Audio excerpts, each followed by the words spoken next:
Hello, আজকে সকালের breakfast হচ্ছে ধোসা। ধোসা খেতে কিন্তু আমার খুব ভালো লাগে। আজকে নিয়ে এসেছিল ধোসা। এই দুটো যে স্যুপ থাকে না, খুব দারুণ খেতে হয়। আছে আর ডিম সেদ্ধ। তো আজকে ব্রেকফাস্টে এটা দিয়েই হবে। আর এটা করেছি ডিমের পোচ। ঠিক আছে, আমি ডিম সেদ্ধগুলো খাবো, আরেকজন খাবে এই ডিমের পোচগুলো। খুব কম তেল দিয়ে এইরকম পোচ খেতে ওর খুব ভালো লাগে। আজকে বাড়িতে হয়েছে মাটন। স্পেশাল কম মশলা দিয়ে আমার জন্য করা হয়েছে, কারণ আমি অনেকদিন ধরে মটন খেতে চাইছিলাম। আর এখানে চর্বিটা দিয়ে করা হয়েছে কাবলি ছোলা দিয়ে একটু ঘুগনি, যেহেতু একটু চর্বি ছিল সেই জন্য। আজকে লাঞ্চের থালিটা দেখো, আছে করলা সেদ্ধ।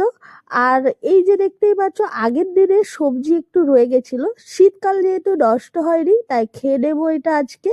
তো আজকের লাঞ্চের মেনু এটাই। আর আছে এই যে মটন কষা, আর হচ্ছে ঘুগনি। এই ঘুগনিটা রাতের জন্য রুটি দিয়ে খাওয়ার জন্য।